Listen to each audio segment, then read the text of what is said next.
Welcome, my dear friends, to Through the Bible with Brother David. And I want all you viewers and subscribers to know that I pray for you in a definite way, that God will bless you and keep you and help you in all your steps that you make for the Lord. And I appreciate you dropping in and visiting our GoPro YouTube channel. And so if you know someone who might listen, I'd appreciate you sharing it with them. I know many have done that, but definitely, whether you believe or whether you don't believe, I will certainly pray for you as a viewer and or a subscriber, as I do weekly. My dear friends, let's pick back up in Exodus chapter 34. We just read verse 11, how that God will bring upon the inhabitants of the land the judgment and drive them out of that land, the Canaanite, the Hittite, the Perizzite, the Hivite, the Jebusite, the Amorites.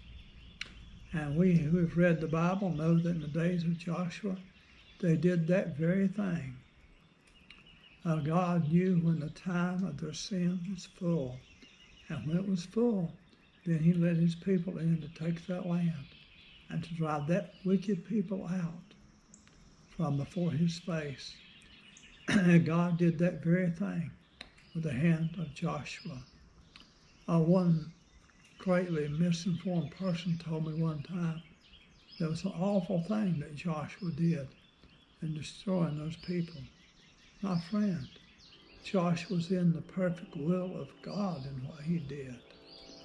God used Joshua to fulfill his word of driving those sinful people out of the land of Israel and giving that to the land that he promised to Abraham, to Isaac, and to Jacob.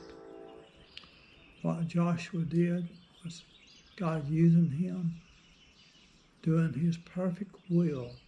That's what Joshua was doing. And to assume that Joshua just did that to be mean, well, you just don't know the Bible. You do not understand the ways of God. And you don't understand the future judgments of God that are going to fall upon this earth one day either. God's going to judge this world like it's never been judged before during the Great Tribulation period. And it's going to be so terrible that if you don't shorten the days, nobody would live through that. I think that's something to think about. Nobody would live through that if God did not shorten those days. My friends, to fall into the judgment of the Lord is a terrible thing. And these people here that God has just mentioned to Moses, they had passed their time and their sin had become before the Lord.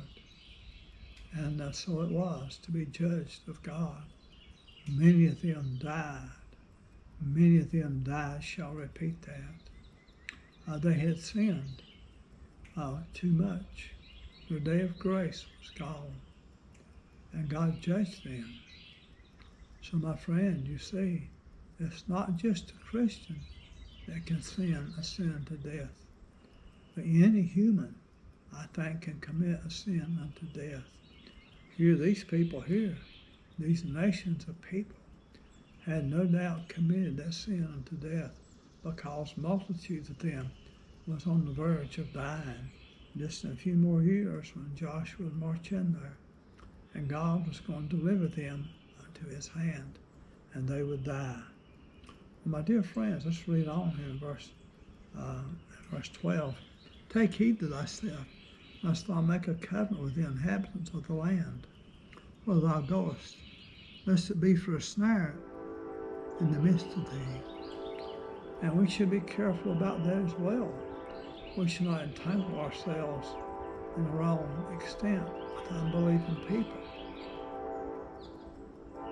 It could just never work out. And God is telling Moses, this will be a snare unto thee if you should do that. And he's warning him not to do that. Let's read on a little bit more. We'll think about these verses more. But you shall destroy the altars, break down the images, and tear down and cut down their groves. For thou shalt worship no other God. For the Lord, whose name is jealous, is a jealous God. And he is a jealous God. He doesn't want us worshiping another God. I bow to no other gods but him. And I worship no other gods. And we who know the Lord, we don't do that. I have no icons in my house. I have no images within my house. I bow not to any of those things. I have no portraits of Christ upon the cross. And no crucifixes in there. And not in my church where I attend either. You see, we worship the true and the living God, and we do not worship such things as this.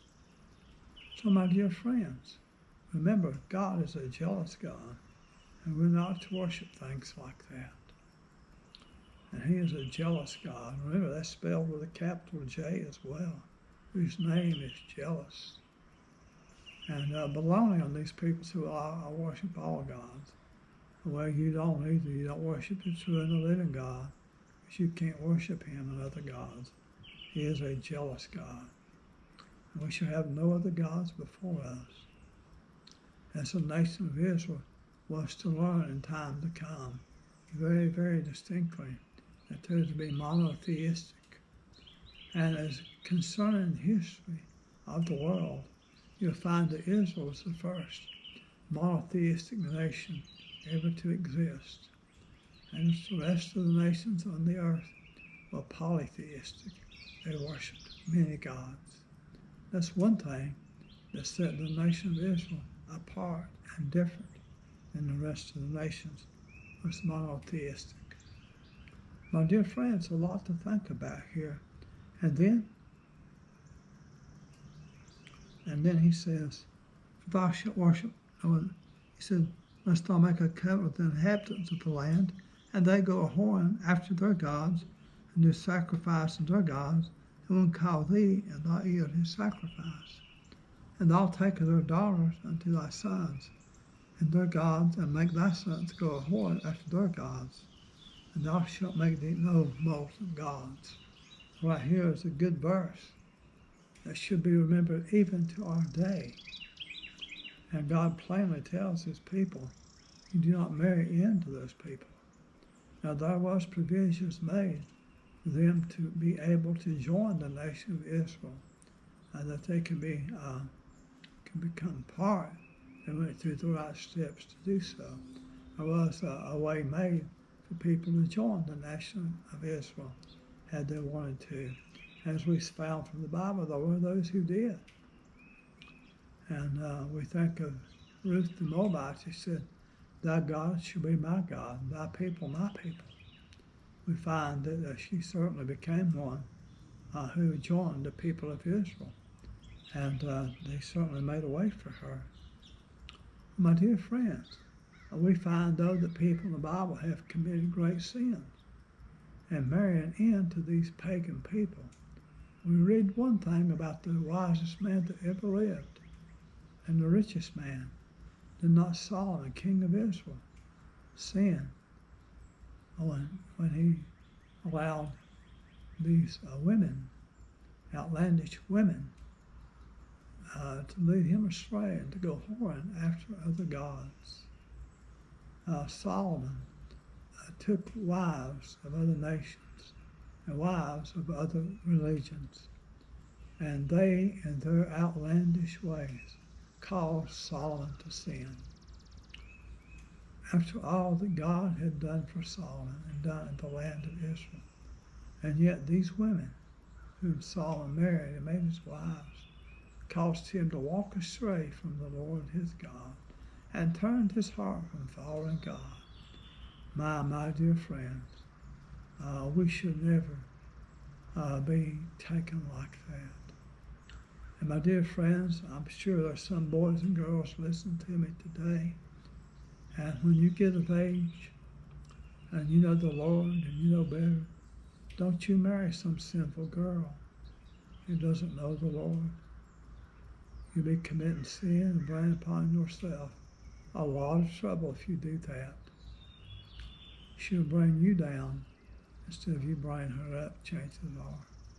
And you have to have a rough life if you marry this sinful girl. And I think it's much more so the other way. If you marry a sinful boy who's a sinner, I think the head of your home will then be a sinner. That you're going to have more troubles than you ever dreamed of. This rock is Jesus. Yes, He's